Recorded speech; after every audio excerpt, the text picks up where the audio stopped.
أعوذ بالله من الشيطان الرجيم. Bismillahir Rahmanir Rahim. Assalamu alaikum and welcome to the Radiance Podcast by the Jafri Academy. This evening's conversation will be related to children with learning needs. Now, as a community, a big part of our role is to make sure that our members feel welcomed, they feel safe, and they feel comfortable being there. So it's really beneficial that we're able to have conversations with experts in this field to get ideas and learn through them about how we may welcome and support the children and families. The differences in abilities shouldn't be considered a restriction, but rather it's something that we need to embrace and understand so we can do our best to nurture the children to their full potential. I'd like to welcome our guest speaker this evening, Sister Azra Hassanali. She is a mother of 2 girls and is a pediatric speech and language therapist with 20 years experience working with the NHS as well as independently. She works in a variety of settings such as nurseries, schools, community centers, and also children's clinics. And she works alongside educational staff, health professionals, and families. And while studying, she set up the learning support program at a Shia Ithna Asheri Madressa, as well as she set up the first structured Islamic mother and toddler group called Babble and Chat, which was a group that empowers parents with skills to support their child's communication with various Islamic concepts through song, play, and games. A very warm welcome to you, Sister Azra. Assalamu alaikum.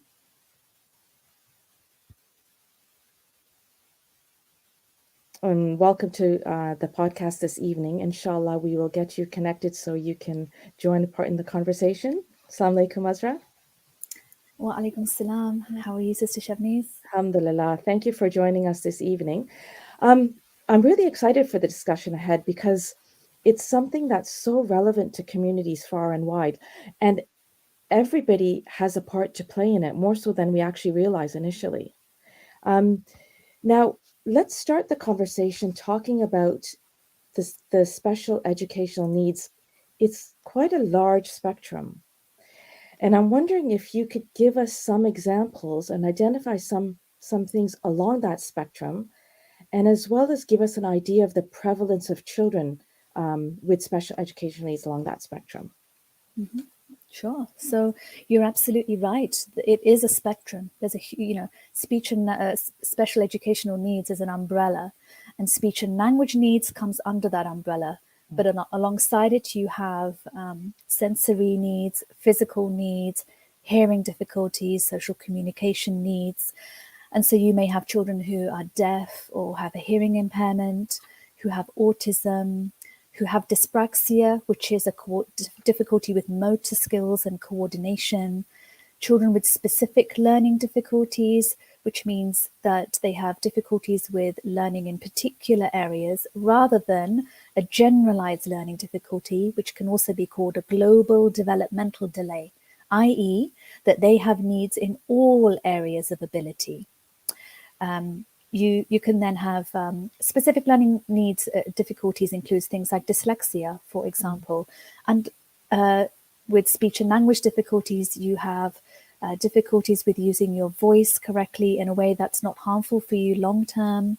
Children who have a stammer, children with speech difficulties, so perhaps their speech sounds aren't quite right or their speech is unclear. Children who have difficulty in forming, maintaining relationships with their peers and adults, who find social situations difficult. And hand in hand with some of these come some mental health difficulties as well. Sometimes the line can be a little bit blurred because they co-occur. They can happen alongside.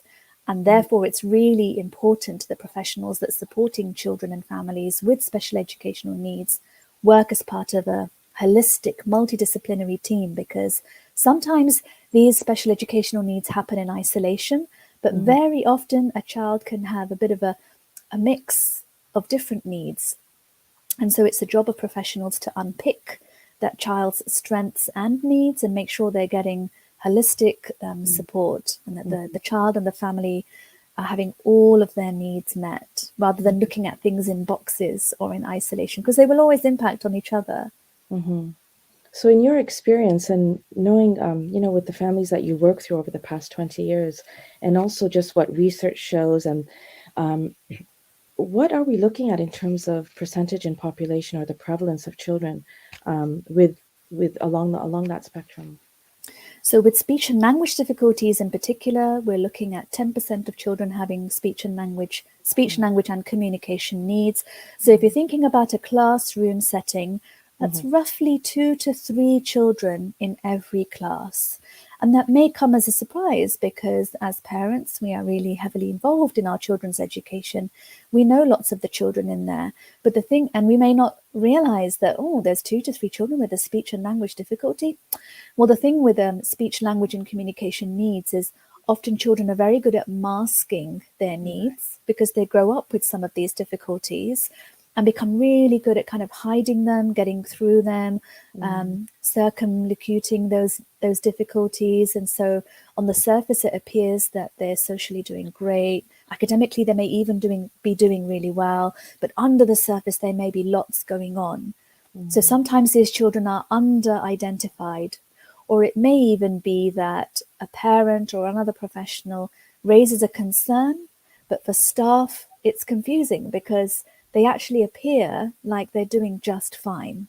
Right. But when you actually sit down one-to-one or really gather the evidence and put those puzzle pieces together, it starts to fit that, oh, yes, I understand why that child is appearing in this particular way right now, for example. And I'll give you an example of that, maybe something like autism. Autism is a huge spectrum. And the characteristics or the way that it presents itself really differs. Lots of us may have seen movies featuring characters who have autism.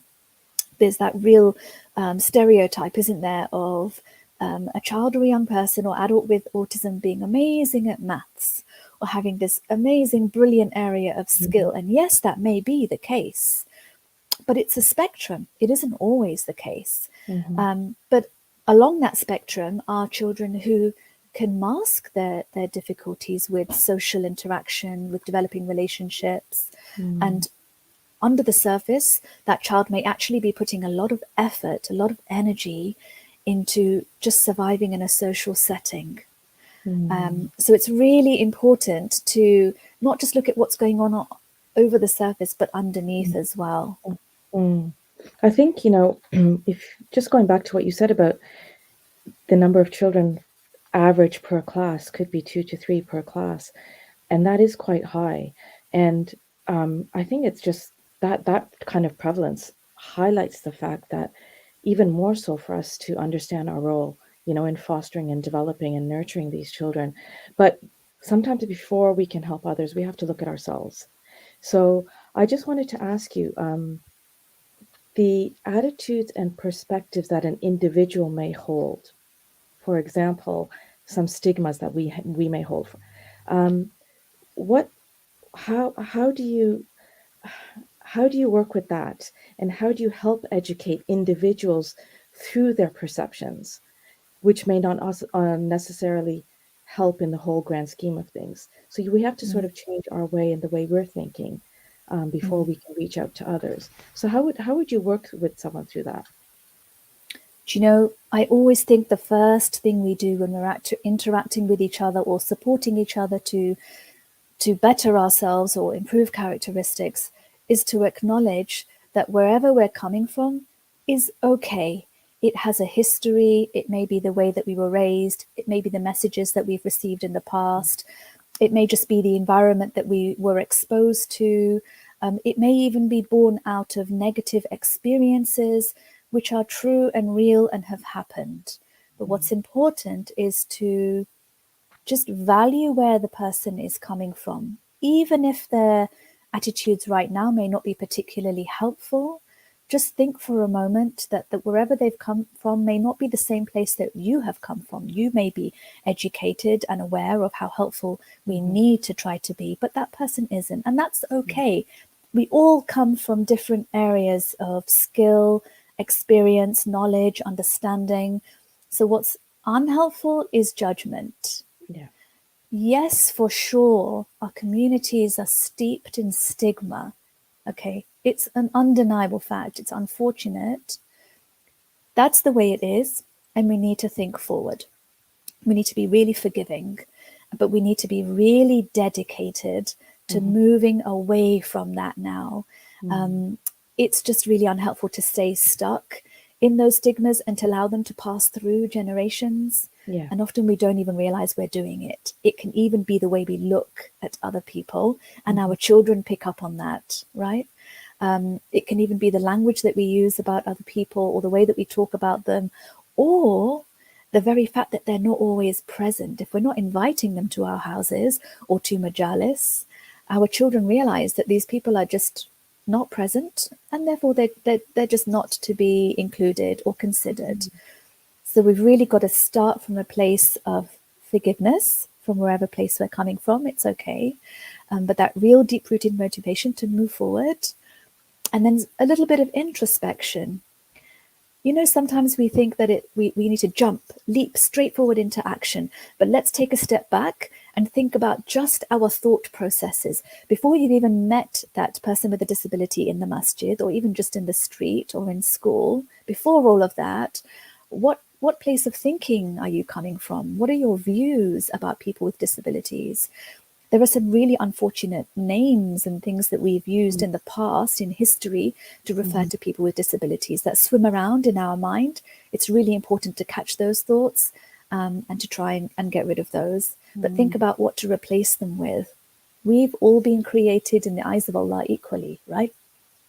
Everybody has just as much right to move in social circles in society, whether that's in our masjids, whether it's in school, in the park, wherever. So our very first thing is look at your thought processes. How are you viewing these people? When you look at somebody with a disability, do you see their disability first? Or are we looking at them as a fellow human being first? That's the very first thing we need to do. Then, of course, definitely look at the language that we're using.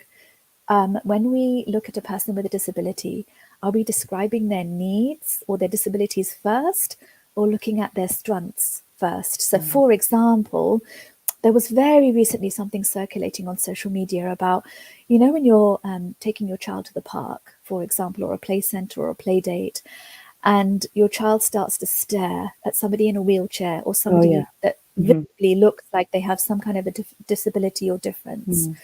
And you tell your child, stop staring, don't look. And that may be coming from a place of, we don't want that person to feel like an outcast or that we're singling them out. But actually, think about it from the perspective that maybe that person wants you to look at them and notice them. And actually what we should be saying, noticing our children's curiosity and probably our own, let's go say hi, let's go say salam. Let's ask them if they'd like to play, or, hey, my favorite color's purple, what's yours? I love dinosaurs. What about you? Start the conversation going. So if curiosity is there, and previously it would be fueled perhaps by negativity because of our past experiences, let's try and flip that. Use that curiosity in a positive way. Harness it to reach out and make a relationship and get to know that person and their family even better. And that in itself will start to breed more positive and helpful thinking in ourselves. That first step can often be, it can feel awkward, it can feel difficult, it can feel like, am I doing it in the right way? But you don't know until you've tried. And most of the time, that person, that child, that family simply wants somebody to reach out and talk to them. So we need to be brave. You know, don't worry so much. Don't overthink it. Reach out in the same way that you would to any other person. The next thing I would really encourage that we all start trying to do is to ask questions. A lot of stigma or existing understanding or thinking is on misunderstanding or just ignorance. And that's okay, but we need to do something about it now. So, for example, if we think about the cohort of children who stammer, and stammering is basically interruptions in the natural flow of speech. And there is a huge movement towards just normalizing it as simply another way of speaking, because it's not that that child or young person doesn't know what they want to say. They do. They simply need time. It sounds so simple, but it's key. All they need is for you to just wait a couple of extra seconds for them to say what they want to, and then you're going to carry on responding to what they've said, not how they've said it. Out of curiosity, typically children in primary school will say to a child who stammers, "Why do you talk like that?" And this can be misinterpreted as teasing or bullying. It's not teasing or bullying. That child may genuinely never have met somebody who stammers and is therefore genuinely curious. And so it's the responsibility of the adults in that child's environment to research a little bit on stammering and then simply say, "Oh, it's just because Adam has a stammer." You know, and sometimes his words are bumpy. And actually, all our words are bumpy sometimes. I know when I'm in a rush to talk or I'm super nervous, I'm talking to a big group of people, my words definitely get stuck sometimes. Doesn't that happen to you too? And then you get the conversation going and it's open and it's no longer the elephant in the room. If we leave these words unspoken and the voices of these children unheard, you're kind of adding to the stigma, because I know that child has a disability. You know they have a disability. The child themselves probably is a bit aware, probably not very bothered though, because children are beautifully resilient, okay? But the fact that everyone knows and isn't talking about it just adds to this feeling that it must be big and bad and terrible and no one must talk about it. And actually, it's really counterproductive. Now, look, lots of parents and lots of professionals will worry that, well, if we start having this really open and honest conversation, won't that actually make the situation worse? Won't it make that child feel like, oh, there's something wrong because everyone's talking about it? But what is proven, and I've seen it with patients that I've worked with, there is this physiological relaxation in the shoulders, in tension for that child when the conversation is open, because from their point of view, it's this huge sigh of relief that, oh, people have noticed and it's no big deal and we're just talking about it like it's normal. It's no longer something that everyone knows about but no one's saying anything, right? There was a study carried out in America with teenagers who stammer, and when they were starting some therapeutic intervention, they were asked, these are teenagers, they've been stammering their whole lives, right? And they were asked, does anyone know that you stammer? And they all said no. And the person leading the research said, well, you know, what makes you think that nobody knows that you stammer? And they said, because if people knew, they would have spoken to us about it.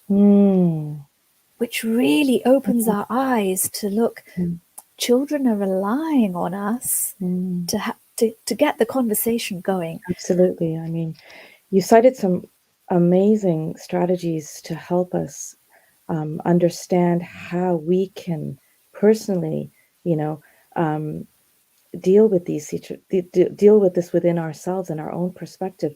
And like alongside that, we always have our faith, because the key principle in which you mentioned is that we've always been taught, have respect for all of God's creations, be humble.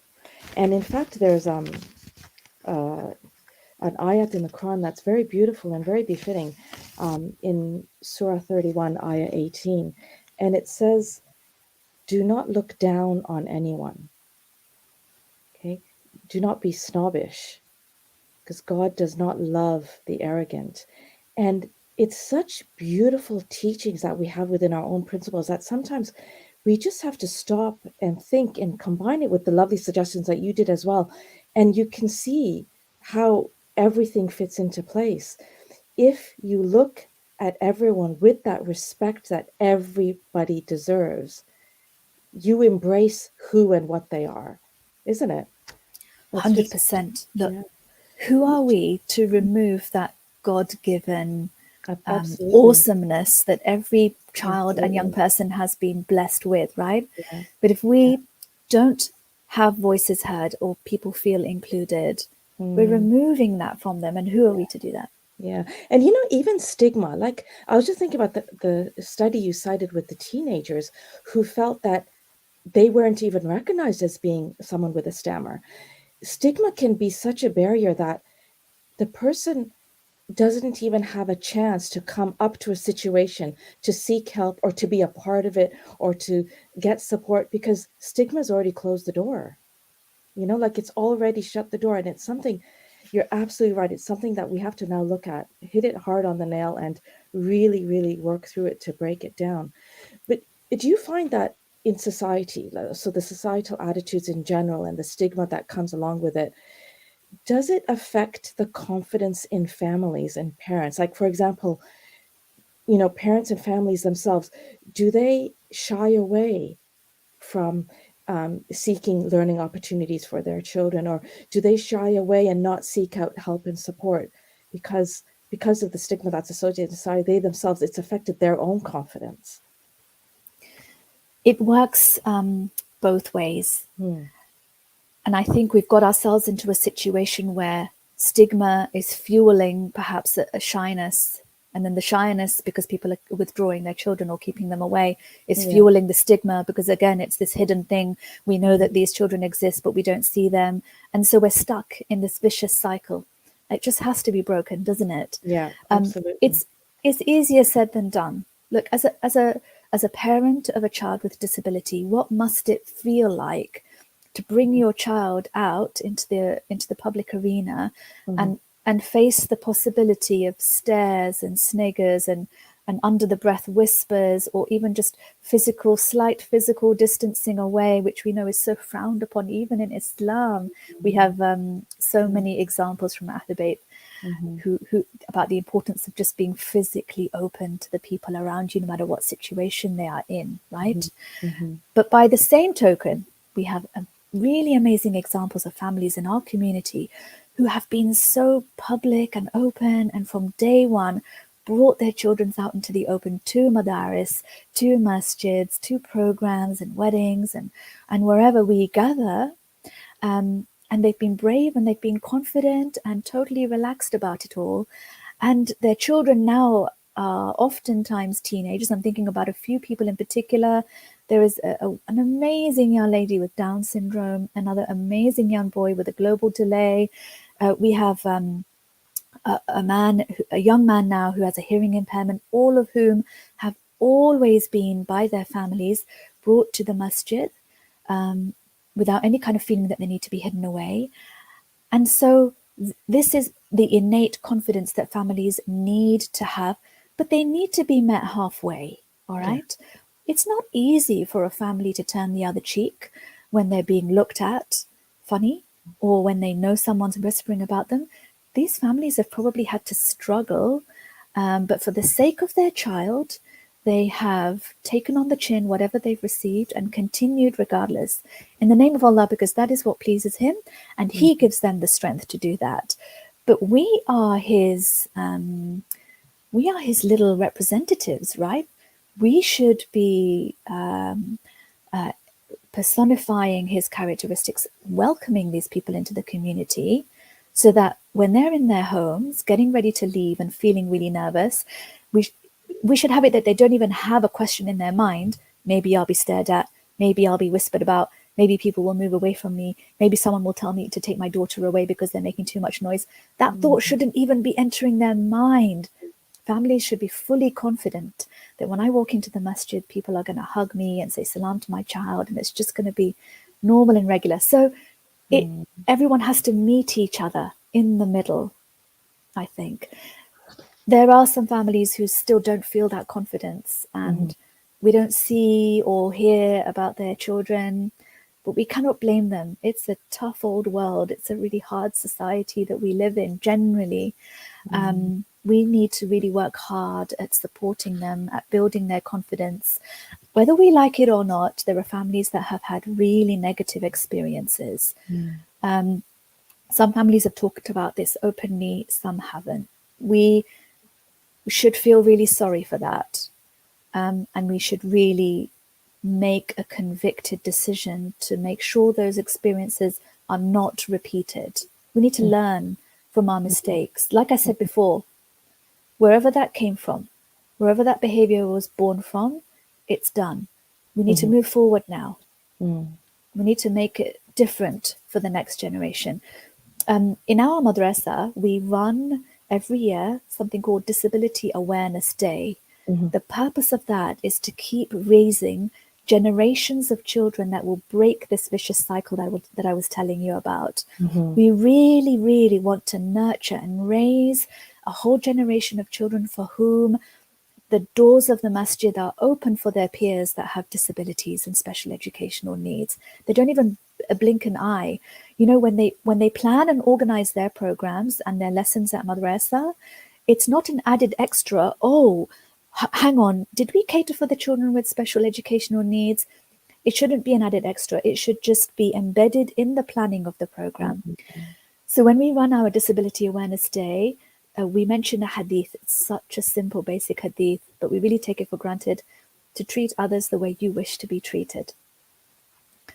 You know, it's the most simple solution to all of this. It's given to us in our laps, and we probably go to so many lectures and hear this hadith mentioned all the time. But now is the time to start actually living that hadith, you know? So when we're questioned, we can say, no, I did this for sure. But you know, Azra, your words are really encouraging.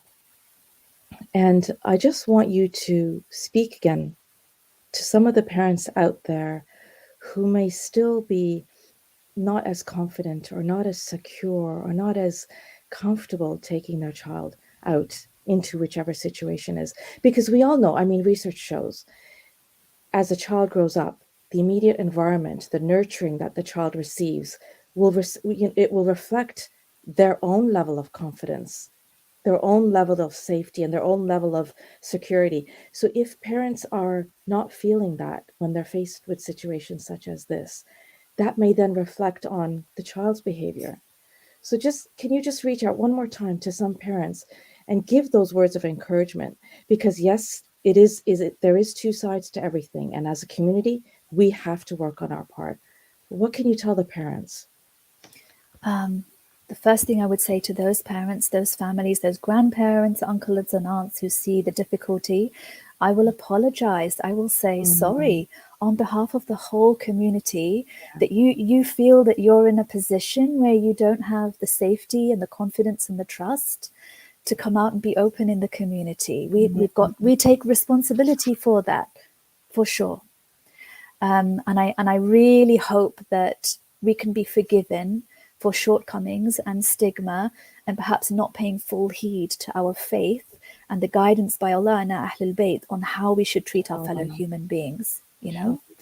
I want to reassure those families that we are making steps and strides, huge strides forward. We look back over the last 10 and 20 years, we've made such, we've come a long way. For example, our programs are now regularly signed for those who are deaf or hard of hearing. That's just a really small, tiny example. There's so much more, of course, we can do. Recently, the Legacy exhibition, I think, had particular hours allocated for children with autism. They had wheelchairs available for anybody who needed a wheelchair. So accommodations are being made. I assure you, families out there, that we are trying. We have the intention is there. The niyyah is there to make a change. And we would love it if you met us halfway, if you came out to the events that were organized, and if you reached out to us and made suggestions too. We would love to hear from you. I know that there may have been a time where if you came forward and made a suggestion, perhaps your voice wasn't heard, but we're here to hear you now. We would love to hear your voice. In fact, it would be an honor, really, if you were to come forward and we could do something to accommodate for you and make you feel like these things are not added accommodations, that what the existing service is inclusive for you. So please reach out, please stand up tall, with your head held high, come out from your homes with your families, and we will embrace you. Thank you so much, Azra, for that. That's really encouraging. And you know, it's interesting you say about reaching out to us, to the parents, asking the parents to let us know how we can help them, because you know, sometimes we forget and our focus is always on the child. And as a parent, we think our child's needs need to be met first and foremost. But alongside that, we can't forget ourselves, because as carers, and as parents, we have to look after ourselves. So it's interesting that part of the research in this area talks about the importance of parents looking out after themselves. And one of the main points they raised was something that you talked about keep communication open, be verbal, and seek out what you think you may need that will help your child. And if you can't find it, ask for it. Mm-hmm. But help those carers, or help the people who can help you. And also, like, things such as sometimes you need groups, like, for example, support groups, right? Like, sometimes what's your advice, or what's your suggestions for parents with respect to support groups, or joining and communicating with others who may be in similar situations? I think that the power of support groups is completely underestimated. The relief, the support, the exuberance, the energy that you get out of walking out of a group setting is incomparable, really. Yes, you may have one friend who is your confidant and who you may share your thoughts and your feelings with, but sharing it in a group, there is so much energy to be shared. Our faith, alhamdulillah, lends itself to that a lot, because we are encouraged, aren't we, on Fridays, pray together, in Shahr Ramadan, eat together. We're constantly encouraged to be together. We're created as social beings. So That's right. it may be difficult, to take that first step, to enter a group setting. And when I was in university, I tried really hard actually to set up support groups, but at that stage they weren't very well attended by parents, because it was still just too difficult. The stigma was so huge, it was too difficult to come out in the open and feel brave enough to talk to parents, even if they know that other parents are in the same situation. It just felt a little bit difficult. And also, remember, culturally, a lot of us have been told not to talk about these things, right? A lot of us have been raised where you just put on a smile and you don't share any of your troubles or any of your needs and things like that. But times have changed. There are so many support groups out there, and you'll never know whose one tip or strategy or idea or experience may be the one thing to make you say, oh my goodness, I'm not alone. Alhamdulillah for that. Or number two, I have been struggling with this for so long. You've given me the best idea. I'm going to go home and try that. There is so much support to be gained from being with others. There's that saying, isn't there, that you fit your own oxygen mask before you look first. That's right. Which goes so much with what you were saying. Islamically, look, we've been mandated to pray salah 5 times a day, to take time out to recharge, to reflect, to renew, to reconnect, so that when you get up from your musalla, you're ready, you're recharged, and you're able to be there for people around you, right? It's a God-given encouragement, actually, to look after yourself and your mental health and your well-being. There's no shame in that. There used to be a lot of stigma around this, and some people might say, oh, does that not mean I'm being selfish? Looking after myself, I must put 110% of my energy into my children. And of course, it's our duty as parents to be there for our children. But if you are running low on your own battery power, how can you be expected to give to your children? There is nothing selfish about it. Surely Allah wants you to do your best for your children, and He's given you that time 5 times a day to recharge and reconnect. So this is a big hint from Him. Take time out, recharge, do what you need to do. It's not a bad thing. It's actually a really good thing. You'll be better able to serve others. Yeah. So these support groups, are they easily accessible, or can parents, because sometimes they might not know where to go or how to find things out. So what would you suggest about that? Google is amazing. We tend to turn to Google for so many things, but not always these sorts of things. You can simply type in autism support group in my area or close to me or near me, or stammering support group, and there are tons. And these days, because of COVID, a lot of these support groups switched online during lockdowns. And what services have realized is that they were so well attended because it was really convenient, particularly for families who have children with special educational needs, and it may be difficult to leave them, or timings may be tricky, or you may need to give medication, or you may just not have childcare to physically go away and attend groups. So these services have maintained a lot of their groups online. That's continued post-COVID, right? So it's so much easier to attend them. But I would really urge families to attend them. There is an organization called Amanati, and Amanati have tried to do a couple of groups. They're not always so well attended, but perhaps we just need to get the word out there. Or, I would really like to reassure parents that don't be afraid to turn up to these groups. It's okay. You will meet other people in the same situation as you, and you will be a source of relief to each other. It's quite a beautiful relationship that will develop, actually, in a very unexpected way. So do tap into these resources. They're very easy to find. The main national organizations for each of these areas of need or special need are often the ones to go to as well. So if you go to the National Autistic Society, for example, or the British Stammering Association websites, those main sites often have tabs on their websites for parents and families. So if you click on those links, it will give you lists of other support groups that you can access. And parents can be autonomous in finding out these. They don't have to go specifically through the GP or any referral or, okay.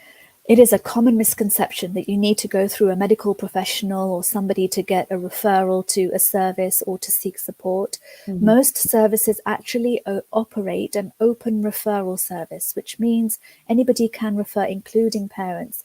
So a lot of the time I have parents calling me saying, I live in a particular area and I'm worried about my child's speech and language or any other kind of need. But I've been to my GP and the referral's been delayed, or my toddler's 2-year health visitor check was delayed because of COVID. So, not the fault of services. Everyone's overstretched. And I'll always say, don't wait. You can do it yourself.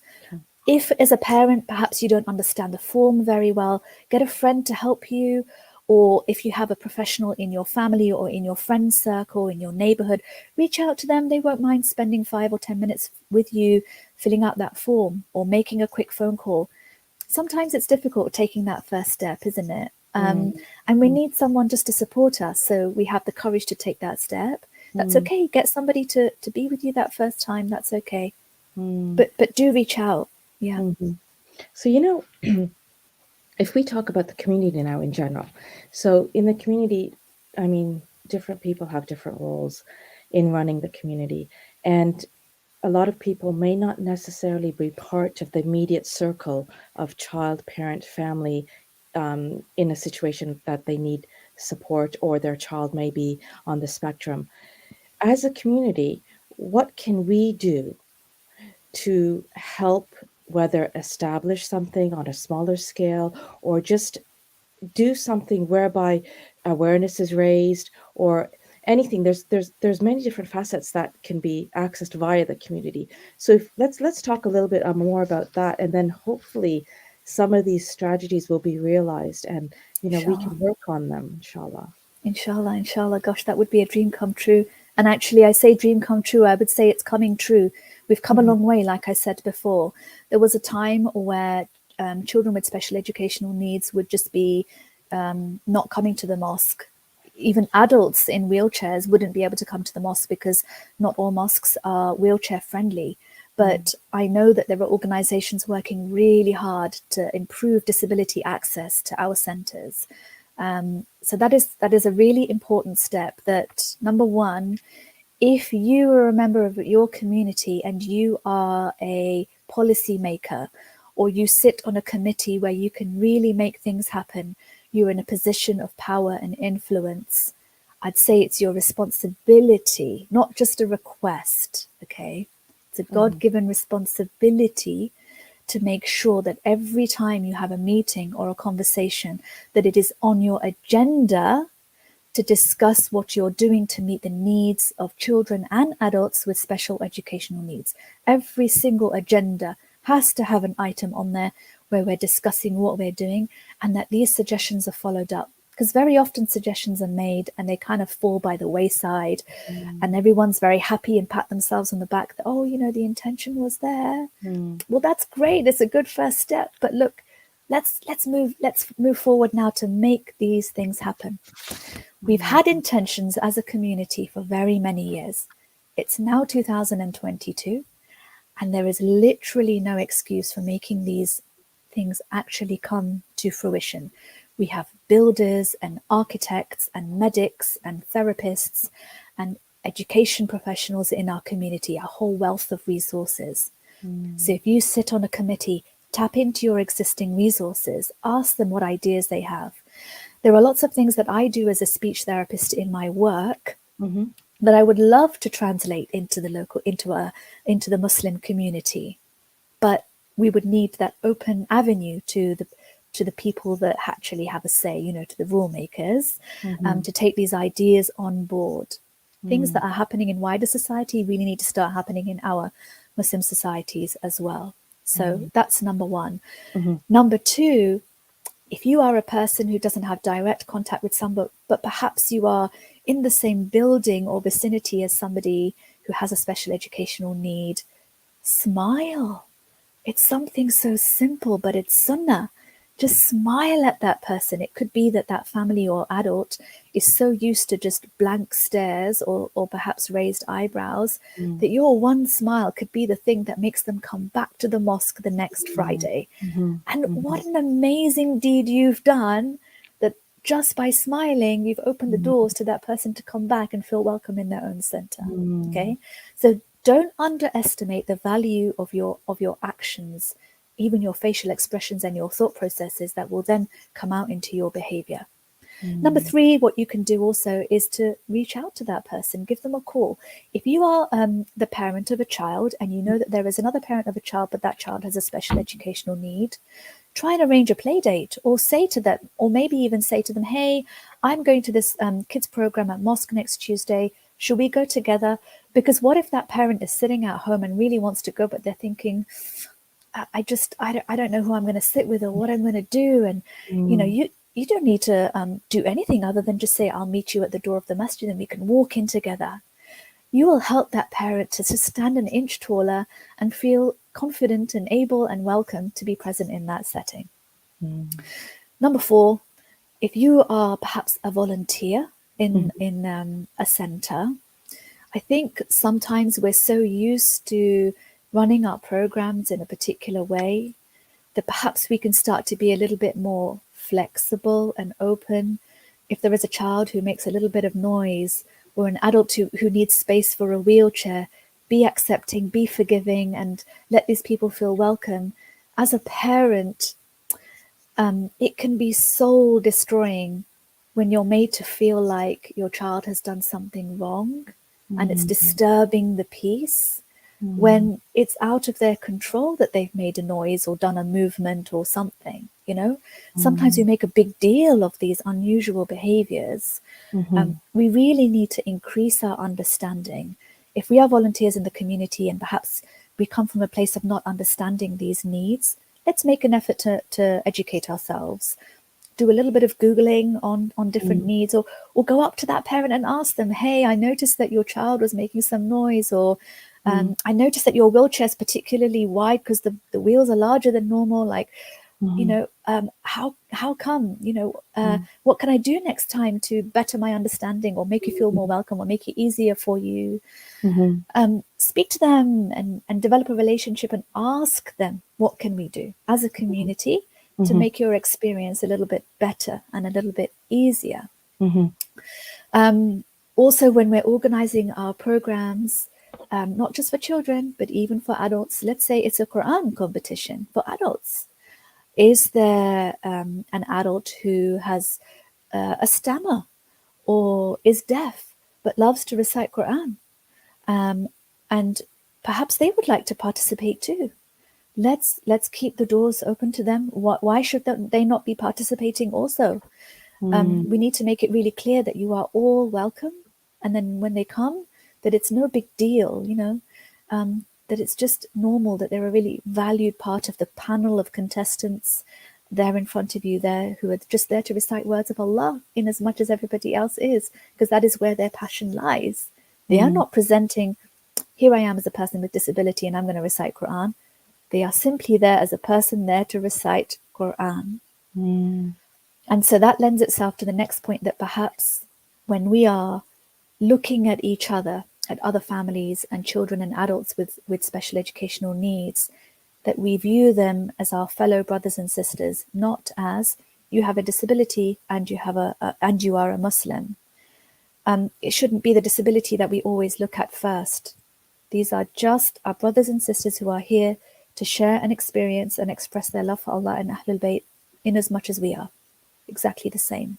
If we can start embedding that in our minds and in our hearts, it will start to show through our behavior, because all behavior is an expression of how we think and feel. So we really, as you said right at the beginning, it has to start from within.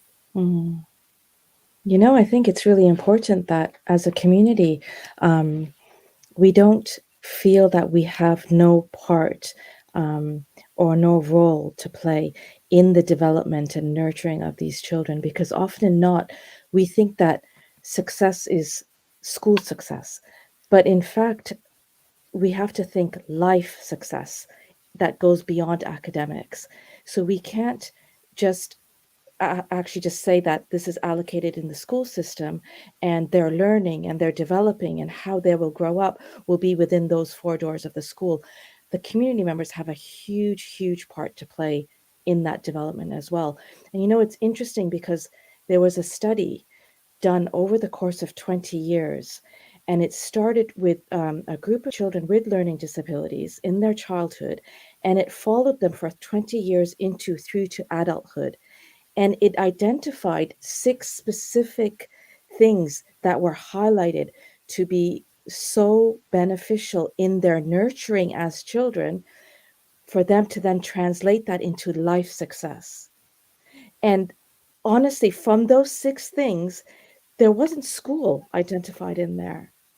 It was social acceptance, it was a confidence and self-awareness. It was being able to feel safe to communicate and ask others what you need and receive the help from others. So that kind of nurturing that took place over the course of 20 years was not just specific to school. So it's really, really important. And I'm so glad that you went through some specific things that we can do for ourselves and how parents can look after themselves, and also the wider community, what we can do, because it's extremely important that we all realize the role we have to play in this. Absolutely. There is that saying that it takes a village to raise a child, isn't it? 20 years ago, perhaps, or perhaps a little bit more. So apologies, my cat is showing interest. Beautiful. Yeah, alhamdulillah, he's showing a lot of interest in the podcast right now. Over 20 years ago, I had just started out as a speech and language therapist. I was a young teacher in Madressa.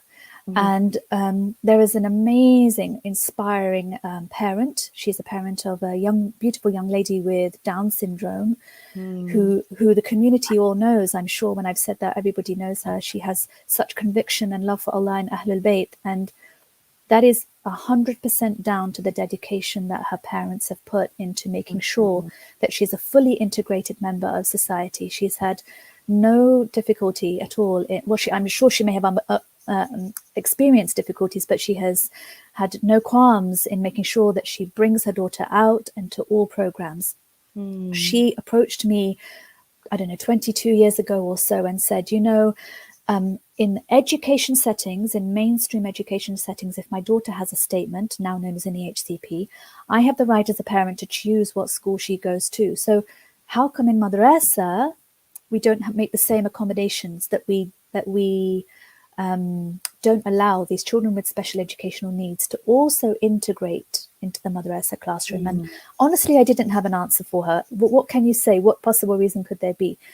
And that was the beginning of something so beautiful. We set up what's now known as the Learning Support Department. It is well established at Madressa.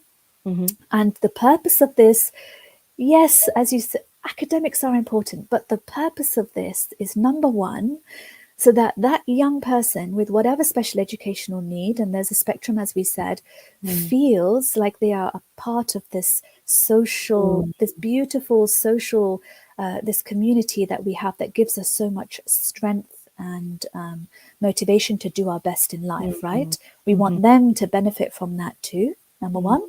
But number two, the flip side is for children in these mainstream classes to know coming to madrasa is not just about learning and doing well on tests and exams.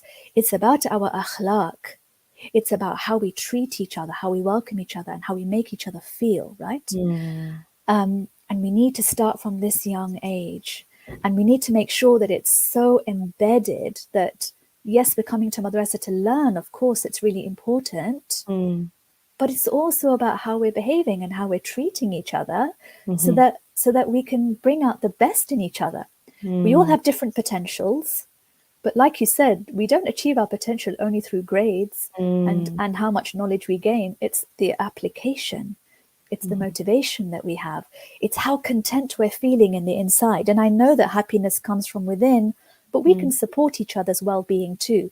So if we can support the well-being of a child or an adult with a disability, with a special educational need, you're giving them such a solid and strong foundation to go out and to achieve their best and to do their best.